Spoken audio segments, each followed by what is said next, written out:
ইয়ামান দেশে ভণ্ড নবীর আবির্ভাব হলো, এদিকেও ভণ্ড নবীর আবির্ভাব হলো। হযরত আবু বকর সিদ্দিক রাদিয়াল্লাহু আনহু ভণ্ড নবীদেরকে দমনের জন্য বিরাট মুসলমানদের সেনাবাহিনী গঠন করে ভণ্ড নবী দমনের জন্য মুসলমানদেরকে পাঠিয়ে দিলেন। কিন্তু ইয়ামান দেশে সৈন্য পাঠানোর মতো কোনো সুযোগ হযরত আবু বকরের হয় নাই। ইয়ামানের ভণ্ড নবীর উদ্ভবটা মারাত্মক হয়ে গেল। আবু মুসলিম আল খাওলাবি রাহিমাহুল্লাহ তিনি তাদেরকে বুঝাইতে লাগলেন, নতুন মুসলমান যারা হয়েছিল তারা ভণ্ড নবীর খপ্পরে পড়ে ভণ্ড নবীর কাছে বায়াত নিয়ে তারাও বেঈমান হতে লাগলো। আবু মুসলিম আল খাওলাবি বহু চেষ্টা করতে লাগলেন, কিন্তু ভণ্ড নবীর লোকেরা আবু মুসলিমকে ধরে নিয়ে গেল। যুদ্ধ করার মতো অস্ত্রশস্ত্র আবু মুসলিম আল খাওলামির ছিল না। হযরত আবু মুসলিম আল খাওলামি রহিমাহুল্লাহকে ভণ্ড নবীর লোকেরা ধরে নিয়ে গেল। ধরে নিয়ে যাওয়ার পরে বলল, আবু মুসলিম তুমি তোমার নবীর ধর্ম ছেড়ে দিয়া আমাদের নবী তুমি মেনে নাও। আবু মুসলিম বললেন, দেখ ভণ্ড নবীর লোকেরা জীবন চলে যাবে, আমি তোমাদের এই ভণ্ডকে মেনে নিতে পারবো না। আমার নবী শেষ নবী, আমার নবীর পরে আর কোনো নবী দুনিয়াতে নাই।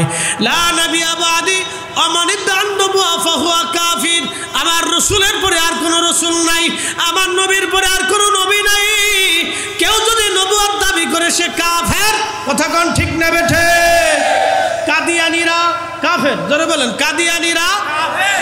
আরো জোরে বলেন কাদিয়ানীরা, আরো জোরে বলেন কাদিয়ানীরা। দলিলে না বিনা দলিলে? বিনা দলিলে কাফের। দলিল দলিল লাগতো না, বিনা দলিলে আল্লাহ, বিনা দলিলে কাদিয়ানীরা কাফের। কথা ঠিক কিনা? হযরত আবু মুসলিম আল খাওলাবি রাহমাতুল্লাহি আলাইহি ভণ্ড নবীর লোকেরা বলল, তাহলে তোমরা আমাকে, আমরা তোমাকে আগুনের মধ্যে পুড়িয়ে মেরে ফেলে দিব। আবু মুসলিম আল খাওলামি বললেন, হে ভণ্ড নবীর লোকেরা, তোমরা আগুন জ্বালাও, আমরা আগুনের মধ্যে ফেলে দাও। আগুন যদি আমার পুরায় তাহলে আমার নবী মিথ্যা, আর আগুন যদি আমার না পুরায় তাহলে আমার নবী সত্য, তোমাদের ভণ্ড নবী মিথ্যা। চিৎকার মেরে বলেন না ইয়া রাসূলুল্লাহ। এই উম্মতের ইয়াকিন দেখেন, এই উম্মতের বিশ্বাস দেখেন, আপনি এই উম্মতের ইয়াকিন আপনি দেখেন, এই উম্মতের বিশ্বাস আপনি দেখেন। আবু মুসলিম আল খাওলামি বলতেছে, ভণ্ড নবীর লোকেরা, আগুন যদি আমার পুরায় তাহলে তোমরা শোনো, আমার নবী মিথ্যা, আর আগুন যদি আমাকে না পুরায় তাহলে তোমাদের নবী মিথ্যা। তোমরা যাকে নবী মনে করতেছো সে মিথ্যাবাদী। ভণ্ড নবীর লোকেরা আবু মুসলিমের হাত পা বেঁধে আগুনের মধ্যে ফেলে দিল। আগুন জ্বলে কিন্তু আবু মুসলিম জ্বলে না। একসাথে বলবেন না মারহাবা। উনি কিবার তাবিঈন ছিলেন, হযরত আবু বকরের জামানা।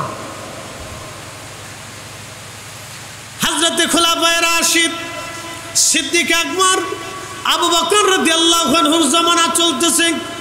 আবু মুসলিমকে আগুনের মধ্যে ফেলে দিল। আগুন জ্বলতেছে কিন্তু আবু মুসলিম জ্বলে না। আবু মুসলিমের একটা পশম পর্যন্ত পড়ল না, সে আগুনের ভিতর মারাও গেল না। দীর্ঘ সময় পর্যন্ত তিনি আগুনের মধ্যে পড়ে রইলেন। ভণ্ড নবী পালিয়ে চলে গেল। যারা প্রতারিত হয়েছিল তারা তওবা করে কালেমা পড়ে মুসলমান হয়ে গেল। সারা ইয়ামান দেশে তার সুনাম সুখ্যাতি ঘটনা ছড়িয়ে গেল।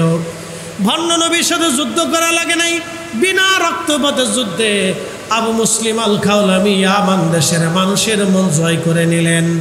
ইয়ামান, এই জন্য আল্লাহ রসুল বলতেন আল ঈমানু ফিল ইয়ামান, যদি তোমরা ঈমান দেখতে চাও তো ইয়ামানের দিকে তাকাও।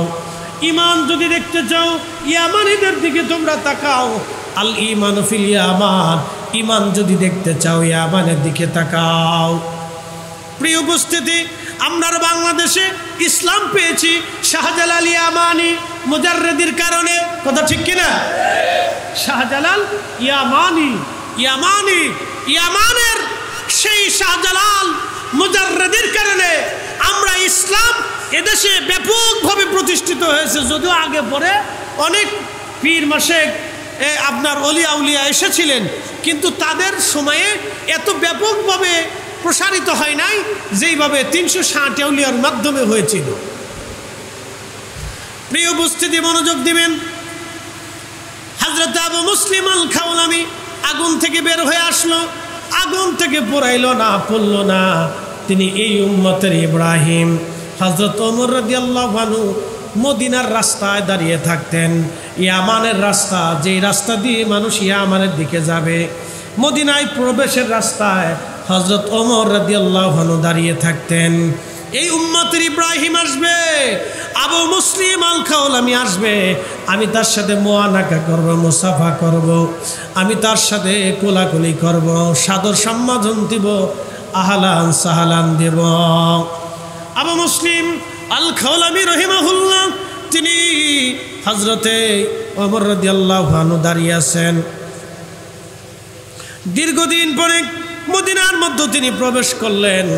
হযরত ওমর রাদিয়াল্লাহু আনহু তাকে জড়িয়ে ধরলেন, আদর করলেন, চুমা খাইলেন, আর বললেন, হে আবু মুসলিম আল খাওলামি, আপনাকে দেখার জন্য আমি ওমর দীর্ঘদিন মদিনার রাস্তায় দাঁড়িয়েছিলাম। একবার জোরে বলা যাবে কি মারহাবা? আল্লাহুম্মা সাল্লি আলা সাইয়্যিদিনা মাওলানা মুহাম্মদ ওয়া আলা আলি সাইয়্যিদিনা।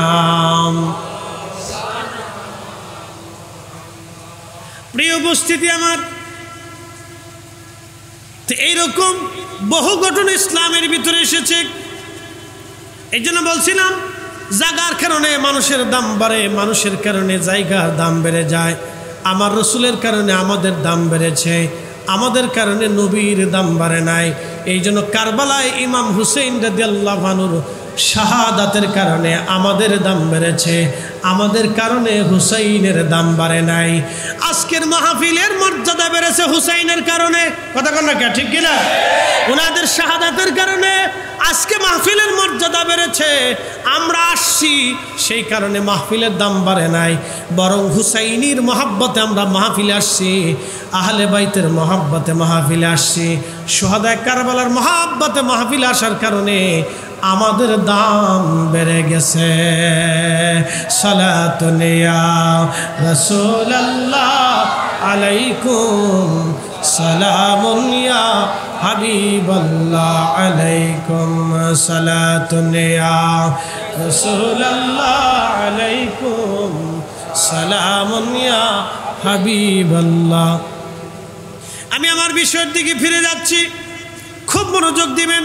কারবালার মাঠে, এখানে আপনাদেরকে নিয়ে বেশি আলোচনা আমি করব না, যেহেতু ইমাম হুসেইন রাদিয়াল্লাহু আনহুর কারামতের কথা বলা হয়েছে।